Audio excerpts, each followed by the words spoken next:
Today I'm going to share with you two easy and very different ways to add colour using the layering inks from Altenew.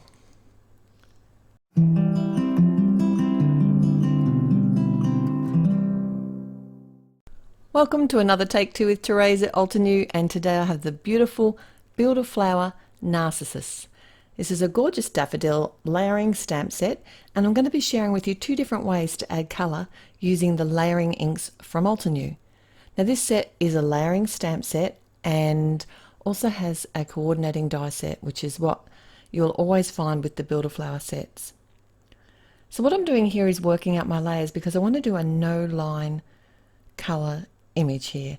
Now this is the great thing about these sets. They often come with the outline as well as the layering stamps, and I've got the most solid stamp here, which is going to be my base image, and I'm just conditioning that with the conditioning eraser from Altenew, which works really well. It just because this is a brand new stamp and it's a solid image, by using this eraser on there, it just allows the ink to take up on the photopolymer a little bit easier.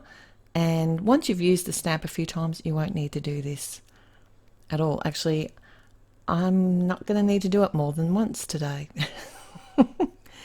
What I've got here is my misties, and I want to do multiple stamping and make it really quick and easy.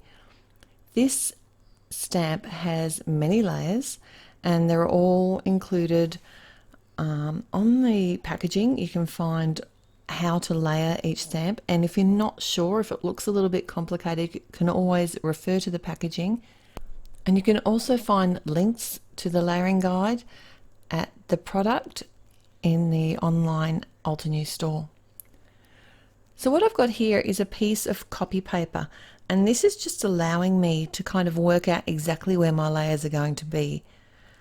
I have used different corners of my misty, and my paper is cut to different sizes because I'm just using scrap pieces of Nina 80-pound cardstock.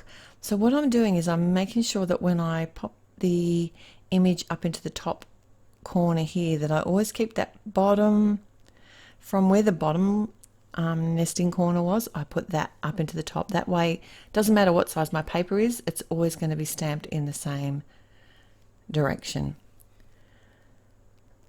So I have 3 different misties here, and I use the corner of every single one of them for this image. Like I said, it has multiple layers, but I am going to show you a bit later on how to do this with just one misty. So now I'm actually stamping out my images for real. To keep a kind of really pale base of the flower, I'm actually going to use the same color twice. So that's going to give me a real subtle layered effect. So this is the most pale color. It's called pale mauve. So basically I'm just creating multiple flowers at the same time. I'm not having to realign my stamps. This is a really quick and easy way. If I'm going to go to the effort of lining up my images, my stamps to create such a beautiful flower, I might as well make a few while I'm here. And it's even good, if you can get in the habit of it, is to make a few extra just to keep in the package, and if you need a card in a hurry, you're ready to go. And doesn't this last layer really bring this beautiful flower to life? That's the plum color. I also created the same flower here using the Tranquility set, and I was slightly off on my judgment, but it's easy to fix. Just get a colored pencil that's exactly the same color, or you can actually pick a little bit of the ink up and drop it in there with a really fine Q-tip or something like that. So this is how I stamp out a layered image if I'm using one misty.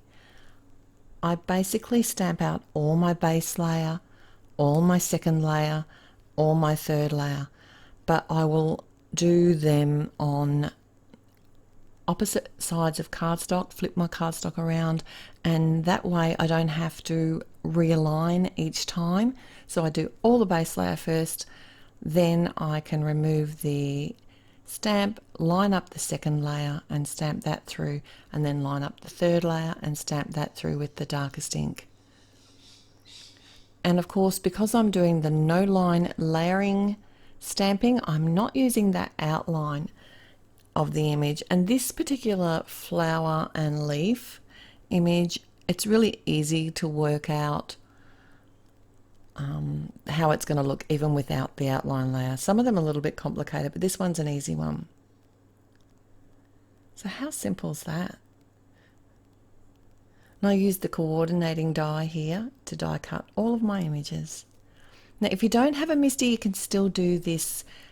Best way is through a clear block, and then you can just hover over the image and just stamp each layer. And you can still do it in production line style and it will work out beautifully. And you'd be a much better stamper than me, because I'm not good with some of these layering images, and the MISTI just takes the guesswork out of it. Now the second way that I'm going to colour my images today is watercolouring.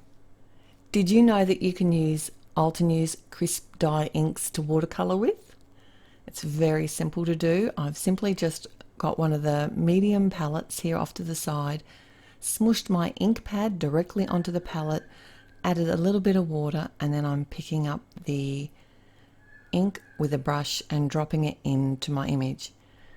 I have actually heat embossed the images on some of the watercolor cardstock here, so this is going to tolerate quite a bit of water if I need to, but I really didn't add a lot of water to these images.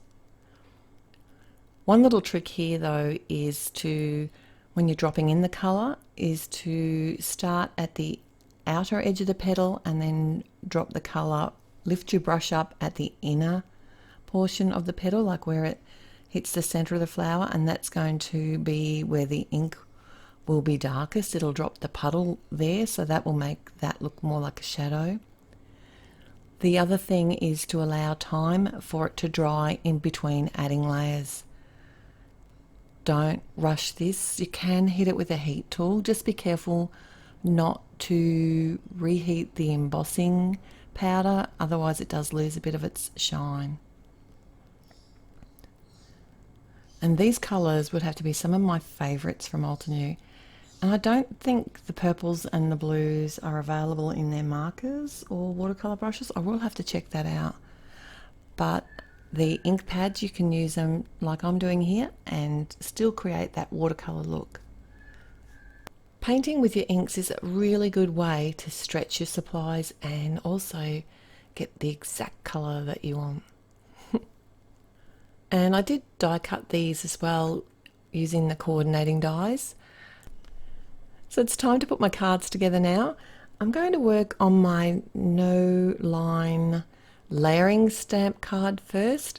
I've got one of the circled sentiments here and stamping it out with some Obsidian black ink and use the coordinating die to cut it out. I've got my jet black ink and splattering background panel. It's the same as my A2 card. This is a top fold card, and I just add that to the front with some glue tape, and then it's just a matter of creating my bouquet. I am layering it up. Some of the flowers are directly on the card base, others are up with some foam tape. I did cut my leaves in half because I've got so many flowers on the front of the card, of using 3 on each card. I found it easier just to cut the leaves down and get more bang for my buck. I got 2 out of 1. And I did pop up my sentiment on the front of the card as well. Now this stamen on these flowers I did draw in with one of the must-have gel pens. It's the white one, because there is a coordinating stamp in the set to stamp that out, but I'd already finished stamping and cutting and I've missed that altogether. It's just easier to draw it in afterwards. My second card here, I'm using a sentiment from the Fancy Greetings set and just doing a sort of ombre effect with the Nature's Wonders inks here and just creating like a darker base on the word you. I did some splatters as well on this card. This is a side fold card, But this time I used some of the ink, smushed it on the palette and picked it up with the brush and sputtered it on that way. And then I did layer up my bouquet again. The reason I did add a second layer for the jet black ink, just in case you're wondering, is it does seep through the cardstock and I didn't want it to be visible on the inside of my card. But if that doesn't bother you, then I wouldn't worry about it too much. And I didn't think I was going to like this card very much, but in the end, this one turned out to be my favourite. So let me know in the comments below which one is your favourite. Is it the watercolour look with the inks or the no-line layered stamping with the inks? Thanks for joining me today. Till next time. Bye. Hello there! Did that video just spark your creativity? And do you want more project ideas and inspiration videos too? Well, if you do, please make sure that you subscribe to the Altenew YouTube channel. Also, make sure that you do click that notification bell so you don't miss a video. Thanks so much for watching. Bye bye!